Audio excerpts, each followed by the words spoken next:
여러분 안녕하세요. 오늘도 마린폴 교실을 찾아주신 여러분 환영합니다. 저는 미스터 마린폴입니다. 오늘은 해양경찰관 일 잘하는 계기가 되는 두 가지 요인에 대해서 살펴보도록 하겠습니다. 해양경찰관 대부분이 자신의 역할을 잘 알고 열심히 자신의 일을 수행한다면 가장 좋겠죠. 그렇게 되면 해양경찰 조직도 뛰어난 조직으로 발전할 수 있고 국민들이 좋아하고 믿을 수 있겠죠. 그리고 해양경찰을 지원하는 뛰어난 인재들이 많이 생길 것입니다.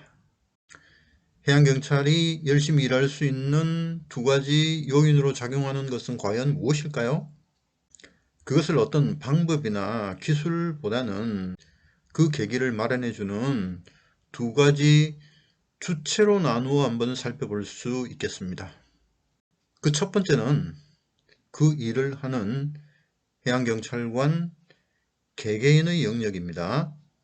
경찰관 각자가 자신이 하는 역할에 대해서 잘 알고 있고 업무를 잘 수행할 수 있는 지식이나 기술을 갖추고 업무를 성실하게 처리하는 것입니다.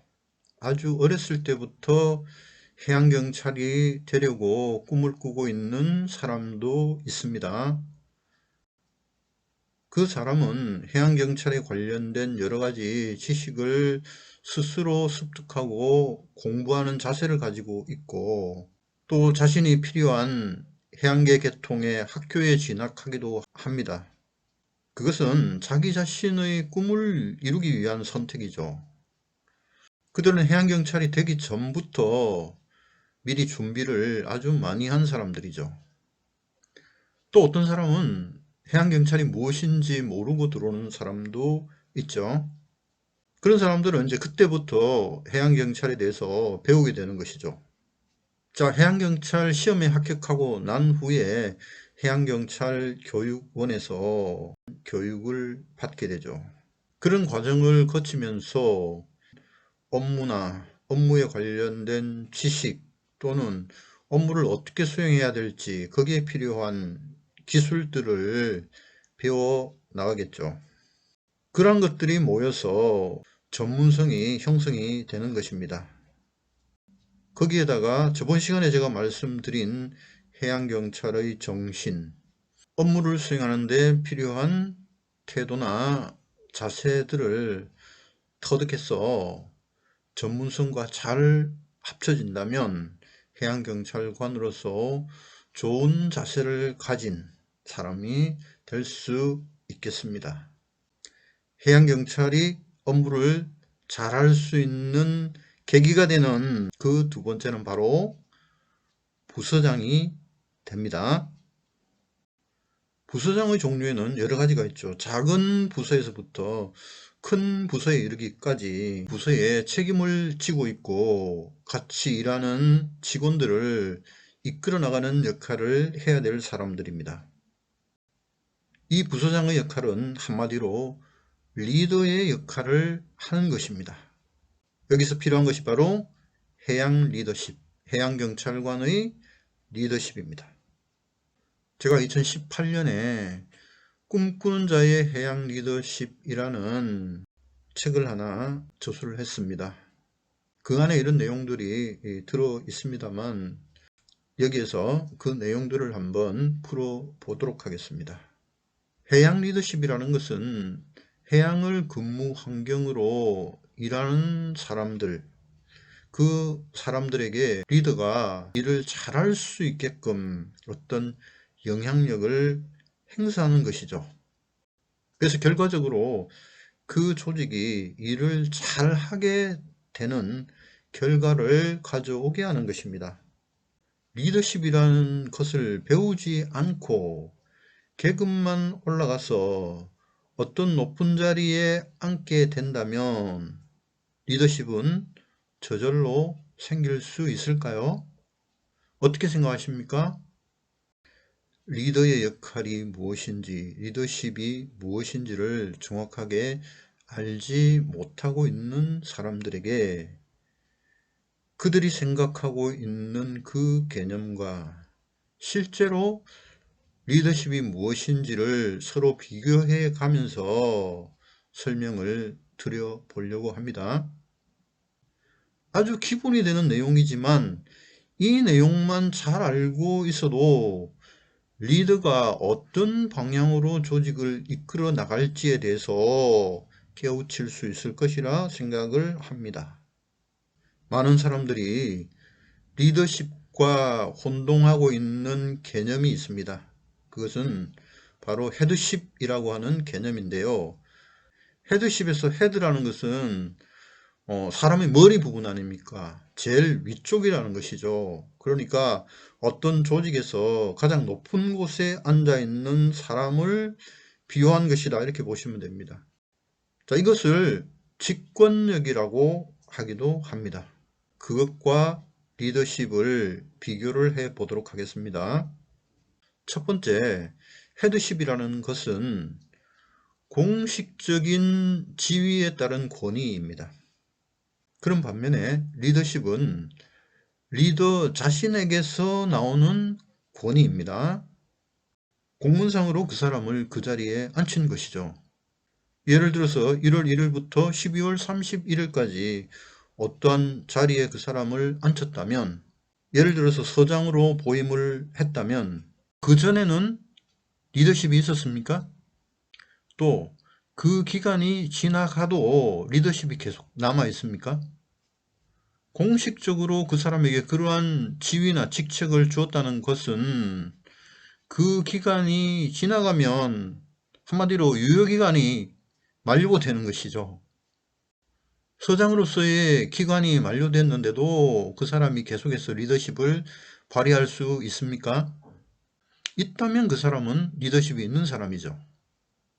이처럼 리더십이라는 것은 그 사람이 앉아있는 자리나 공식적으로 인정하는 그런 권위와 관련 없이 그 사람의 자신의 권위, 자신의 능력으로부터 나오는 것이 리더십이죠.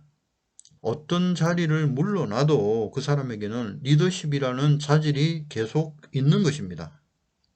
두 번째 기준은 헤드십은 제도적인 권위이고 리더십은 심리적인 권위라는 것입니다. 앞에서 말씀드렸듯이 헤드십이라는 것은 언제부터 언제까지 그 자리에 앉아 있는 동안 자신의 권위를 행사할 수 있는 것이죠. 근데 공무원인 경우에는 정년이라는 것이 있고 언제까지나 한자리에 그냥 앉아 있을 수는 없는 것 아니겠습니까? 평소에 리더십에 대해서 공부를 하고 자신이 그것을 닦아왔다면 그 역할을 잘 할 수 있을 것인데 그것을 모르고 그 자리에 앉다 보니까 자신이 생각했던 것 또는 선배들에게 배웠던 것 이런 것을 바탕으로 해서 리더십을 발휘하려고 하다 보니까 제대로 그것이 안 된다는 것입니다.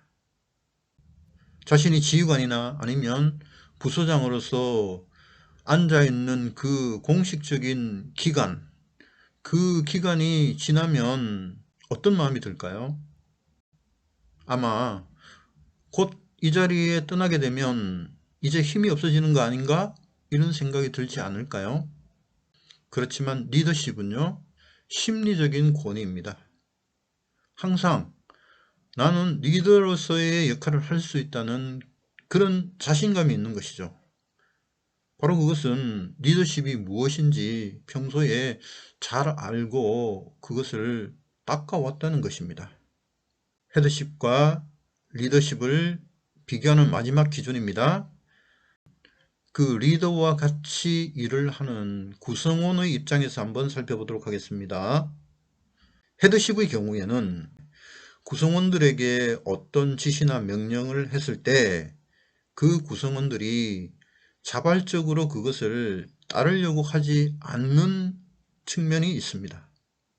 자발성과 공감이 사전에 전제되어 있지 않다는 것이죠. 여기에 속하는 부서장이나 지휘관은 리더십을 잘 모르기 때문에 직원들에게 잘 해주면 자신이 리더십을 잘 발휘하는 것이라 이렇게 생각하기도 합니다. 그러나 리더십을 가지고 있는 리더는 같이 일하는 구성원들에게 공감과 자신이 하는 여러 가지 지시나 소통 이런 것에 대해서 일체감을 형성하게 되어 있습니다. 리더십이 무엇인지 알기 때문에 그 요소를 하나하나 발휘하기 때문이죠. 짧게 헤드십과 리더십에 대해서 비교를 해 보았습니다. 그렇지만 이 내용을 잘 알고 있기만 해도 리더로서 리더십을 잘 발휘하게 되고 개개인들을 잘 이끌어 나가는, 그래서 일을 잘 하게 하는 역할을 충분히 해낼 수 있다고 생각을 합니다. 오늘은 해양경찰관이 자신의 일을 잘할 수 있게 하는 계기가 되는 그런 요소에 대해서 그 주체가 누구인지에 대해서 살펴봤습니다. 하나는 개개인이 스스로 하는 것이고 또 하나는 상급자 내지는 부서장들이 그 일을 해 나가는 것인데 그것은 바로 리더십이다 하는 것이죠. 다음 시간부터는 해양 리더십에 대해서 자세히 한번 살펴보도록 하겠습니다. 기대되시나요? 오늘은 이만 줄이겠습니다. 감사합니다.